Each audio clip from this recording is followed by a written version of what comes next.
মনে রাখবেন মুসলমানেরা, মহারণা দেওয়া নামাজ রোজার মতোই অবশ্য পালনীয় একটি কর্তব্য আল্লাহ রাব্বুল আলামিন করে দিয়েছেন। কোন স্বামী যদি মহারণা ধার্য করার পর যদি আদায় না করেন, স্ত্রী যদি স্বেচ্ছায় মহারণার টাকা মাফ না করে দেয়, তাহলে কিয়ামতের দিন ওই স্বামীকে আল্লাহর দরবারে জিনাকারের কাতারে দাঁড়াতে হবে। জিনাকারের কাতারে দাঁড়াতে হবে স্বামীকে। এই মহারণা আদায় করে দিতে হবে স্ত্রীকে। স্ত্রী যদি সেই মহারণার টাকা দিয়া ব্যবসা করে কোটিপতিও হয়, তারপরেও ওই স্ত্রীর ভরণ পোষণ, সুখ দুঃখ, চিকিৎসা সবকিছুর দায় দায়িত্ব কার উপরে? স্বামীর উপরে। দেখুন, ইসলাম নারীকে ঠকাইলো না জিতাইলো? কি বলেছে ধরে বলুন? জিতাইছে।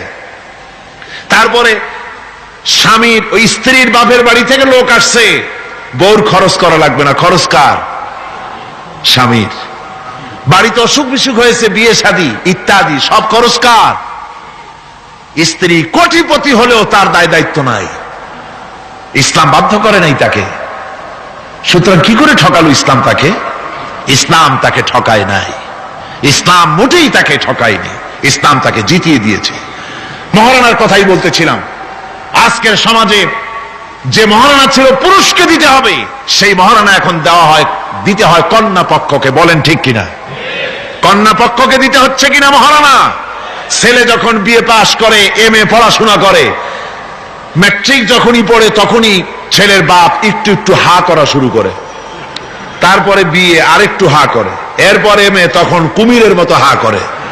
যত খরচ হয়েছে ছেলেকে এমএ পাস করাইতে, তা সুদে আর আসলে আদায় করে নেবে কন্যা পক্ষের কাছ থেকে। বিবাহের সময় বলে, আমার ছেলে বিএ পাস, এমএ পাস, হ্যান ত্যান দিশান দেখ, সুতরাং এই ছেলের বিয়েতে আমার ছেলেকে কি দিতে হবে? রঙিন টেলিভিশন, এসব তো কোনো ব্যাপার স্যাপার না, ওটা তো দিতেই হবে, ডিশ অ্যান্টিনাও দেওয়া লাগবে সেই সাথে। তারপরে বাড়ি দিতে হবে, গাড়ি দিতে হবে, গুলশানে বাড়ি দিতে হবে, আবুধাবিতে চাকরি দিতে হবে, 5 লক্ষ টাকা ক্যাশ দিতে হবে। মানে চাইতে চাইতে বাড়ির মুড়া ছাটাখানা বাদে আর সব দাবি করে, সব দিতে হবে। এইভাবে দাবি করে নেওয়া হারাম। এভাবে দাবি করে নেওয়া কি? জোরে বলেন কি? এর চাইতে ছোট লোকই, এর চাইতে বেহায়া আর কোন পুরুষ হতে পারে না, যারা কন্যা পক্ষের কাছ থেকে দাবি করে যৌতুক আদায় করে। এর নাম যৌতুক নয়, এ হচ্ছে মানবতার প্রতি কৌতুক। আজকে মানবতার প্রতি এই কৌতুক করা হচ্ছে। অনেক গরিব মানুষ, 5টা 6টা মেয়ে, 30-40 বছর বয়স হয়ে গেছে, বিয়ে দিতে পারে না যৌতুকের কারণে, আর জেনা ব্যভিচার বাড়তে থাকে। বলুন ঠিক কিনা? আপনারা নিশ্চয়ই জানেন শূকরের মাংস মুসলমানের জন্য খাওয়া কি? সবাইকে বলতে হবে, শূকরের মাংস খাওয়া কি? মুসলমানদের জন্য পায়খানা খাওয়া কি? মনে রাখুন ভালো করে, শূকরের মাংস খাওয়া আর পায়খানা খাওয়া মুসলমানদের জন্য যেমন হারাম, কন্যা পক্ষের কাছ থেকে দাবি করে যৌতুক আদায় করা ঠিক তেমন হারাম। আমি আজকের এই বিশাল জনতাকে জিজ্ঞেস করি, আপনারা যারা সন্তানের পিতা আছেন, ছেলের বাপ, এই মাহফিলে যারা আছেন, কন্যা পক্ষের কাছ থেকে যৌতুক নামক শূকরের মাংস আর পায়খানা খাবেন না, রাজি আছেন? কারা কারা রাজি? 2 হাত উঁচু করে দেখান। হাত উঁচু করে রাখেন, হাত উঁচু করে রাখেন। আলহামদুলিল্লাহ। হাত নামান, হাত নামান, হাত নামান। অনেক ছোট ছোট ছেলেরাও হাত তুলেছে। আমি বলছিলাম যে ছেলের পিতারা হাত তুলবে, কিন্তু তুলছে বাচ্চারাও, অসুবিধা নাই। লক্ষ পিতা ঘুমিয়ে আছে সব শিশুদের অন্তরে, ওরাও বাপ হবে একদিন। আজকের ওয়াদা, যখন তারা ছেলের বাপ হবে, আল্লাহ তখন যেন তাদের স্মরণ করিয়ে দেন। জোরে কোন আমিন, আরো জোরে বলেন আমিন। সমাজ থেকে এই যৌতুক নামক অভিশাপকে নির্মূল করতে হবে, তাহলেই নারীর অধিকার প্রতিষ্ঠিত হবে। ওই নির্বাচিত কলমের লেখিকা, ওই দুষ্ট মহিলা সে লিখছে নারীদের অধপতন দেখে তার খুব খারাপ লাগে, সেজন্য সে বলছে নারী শুধু ধর্ষণ, নারীরা ধর্ষিতা হবে শুধু তা হতে পারে না, নারী এবার পুরুষদের ধর্ষণ করবে। লিখেছে, আমি মোটেই বানিয়ে কথা বলছি না। পুরুষকে ধর্ষণ করবে, পুরুষকে কুড়ে কুড়ে খেতে হবে। পরে আমি খবর নিলাম যে পুরুষের উপরে এই মহিলা এত খেপে কেন। আমি খবর পেলাম 8টা-10টা স্বামীর থেকে সে বিদায় হয়েছে। আল্লাহর লানত! এই মেয়ে লোকটি লেখে আর পত্রিকাগুলি তা ছাপে। জঘন্য যেসব পত্রিকায় এসব ওই লেখিকার লেখা ছাপা হয়, ওই পত্রিকা পড়া তো দূরের কথা, মুসলমানদের ওই পত্রিকা দিয়া কুলুক নেওয়া জায়েজ নাই।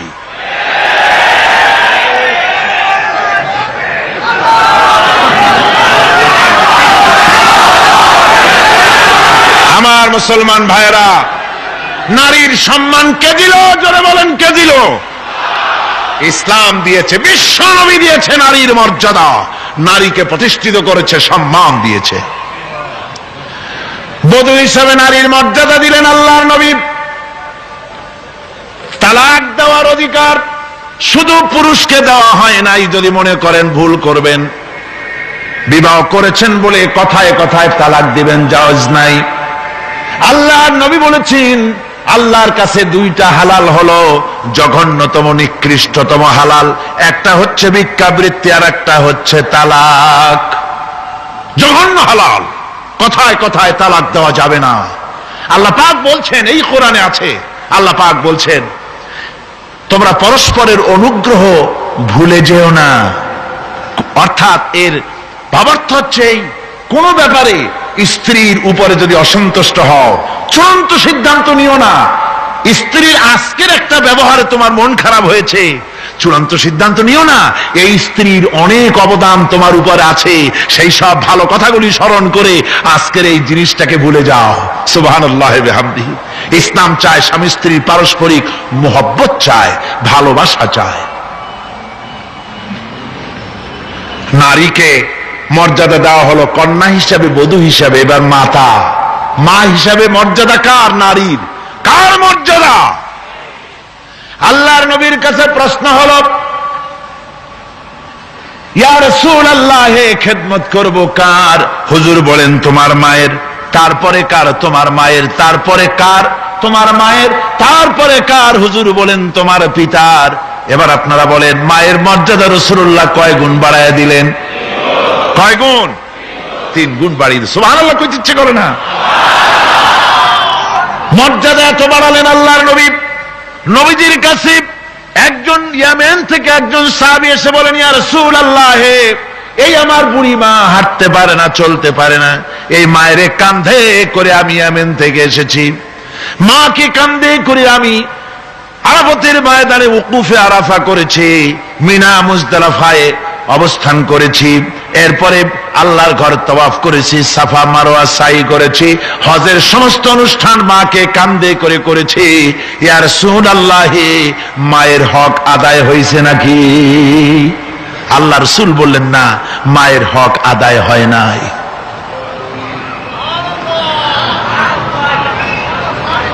বুকের চামড়া দিয়ে মা, সন্তান যদি মায়ের পায়ের জুতা তৈরি করে দেয়, 1 ফোঁটা দুধের হক আদায় হবে না। এমন সময় তোমার ছিল যখন তুমি গলা শুকিয়ে যাচ্ছে, কথা বলতে পারো না, তোমার ভাষা কান্না। ভাষা কি? ছোট্ট শিশু, ভাষা তার কান্না। ক্ষুধা লেগেছে বলতে পারে না, পিপাসা লেগেছে বলতে পারে না। ওই বাচ্চা যখন কাঁদতে থাকে, মায়ের কলিজার সঙ্গী স্নেহের তার জোড়ানো আছে, মায়ের কলিজায় আঘাত লেগে যায়। মায়ের হাতে যত কাজ থাকুক না কেন, সমস্ত কাজ ফেলে রেখে বাচ্চাটাকে কোলের সাথে জড়াইয়া দুধটা মুখের মধ্যে দিয়ে দেয়। বাচ্চা যখন দুধে চোষা মারে, একটা ফোঁটা যখন গলার মধ্যে চলে গেল, একটা মৃত্যু মানুষকে জিন্দা করে দিতে পারলে যে সওয়াব হতো, আল্লাহ রাব্বুল আলামিন ওই সব মায়ের আমলনামায় লিখে দেন। মা হচ্ছে সবচেয়ে বড় পীর। মা বাপ সন্তানের কাছে সবচেয়ে বড় পীর কে? কিন্তু আমার দেশের লোকেরা তা বোঝে না। আমার দেশের লোকেরা পীর সাহেবের সামনে কমলা লেবু, আঙ্গুর, বেদানা, বেল, তাল সবগুলো নিয়ে হাজির করে দেয়, কদমবুসি করে। আর কোথায় পাইছে এই কদমবুসি আমার বুঝে আসে না। বুড়া বুড়া মানুষ পীর সাহেবের কদমবুসি করে।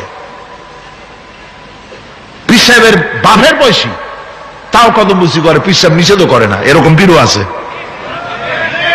তাও একখান বাড়াই দিয়ে রাখে যাতে করে কদমবুসি করতে পারে সবাই। বিশ্বাস করুন, রাসূলুল্লাহর কোন সহিহ হাদিস দিয়ে প্রমাণিত নয় যে এই কদমবুসি সহি বা সিদ্ধ, এটা প্রমাণিত নয়, এটা হিন্দুদের থেকে এসেছে। আমার বন্ধুগণ, কদমবুসি করতেই যদি হয়, মায়ের পায়ের উপরে হাত রেখে সেই হাতে চুমা খাও, সুবহানাল্লাহ পড়েন। বাপের পায়ের উপরে হাত রেখে সেই হাতে চুমা খাও, ফায়দা হবে। পীর সাহেবের সামনে আমি পীরের বিরোধী নই, হক্কানি পীরদের বিরোধী নই, আসল কথাটা শোনাচ্ছি। পীর সাহেবের সামনে কমলা লেবু, আঙ্গুর, বেদানা দিলে, মোরগ রান্না করে, ভালো ভালো খাবার রান্না করে তারে খাওয়ালে আল্লাহ যা খুশি না হবেন।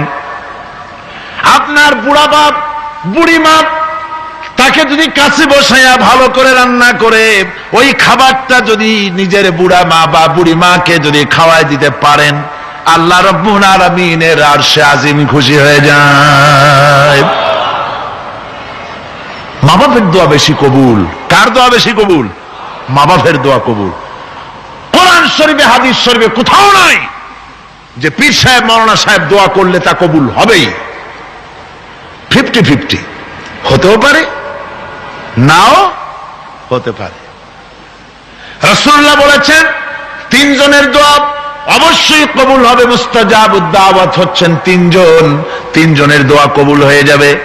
একজন হতেছে মুসাফির, প্রবাস জীবন যাপন করে, কসরের নামাজ পড়ে, তার দোয়া কবুল। 2 নম্বরে মাজলুম ব্যক্তি, যে অত্যাচারিত, তার দোয়া আল্লাহর দরবারে মঞ্জুর। 3 নম্বরে মা বাপ যদি সন্তানের জন্য দোয়া করে, আল্লাহ রাব্বুল আলামিন ওই দোয়া কবুল করে নেন। অবশ্যই দোয়া মঞ্জুর।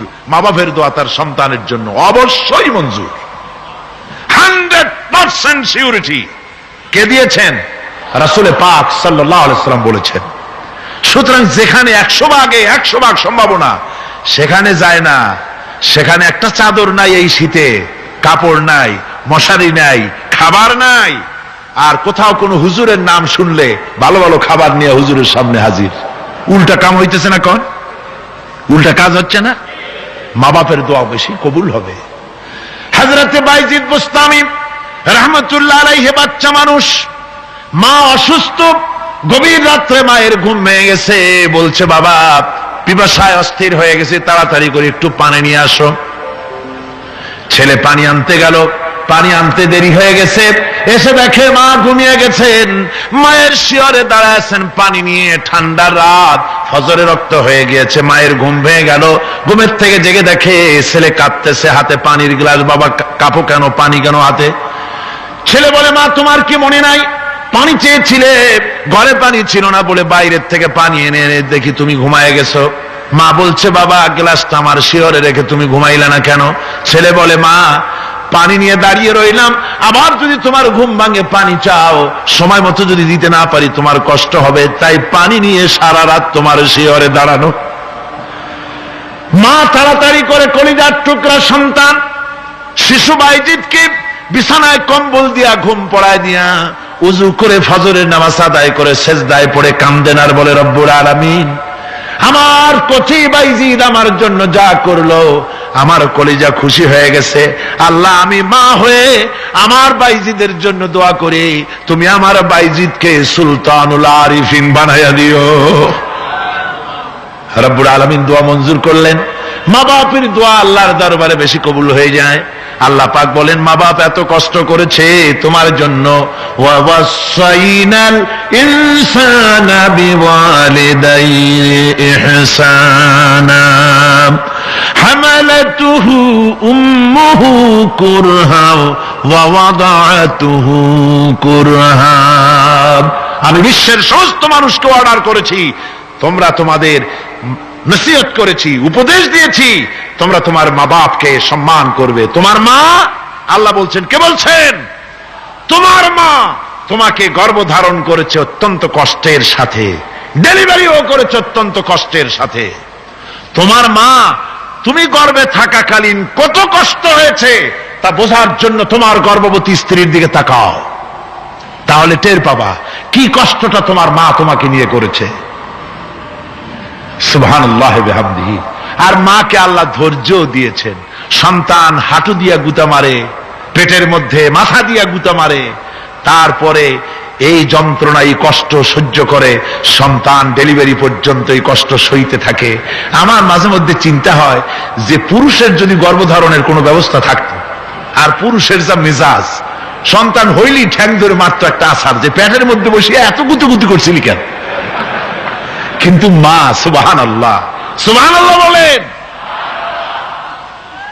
সবার খাওয়া দাওয়া হয়ে গেছে, মা তো আগে খাই না, সকলের খাওয়া দাওয়া হয়ে গিয়েছে, এক পেট ক্ষুধা নিয়ে খেতে বসেছে। শেষের দিকে বেলা 3:30 4টার মতো হয়ে গেছে, তখন খেতে বসেছে।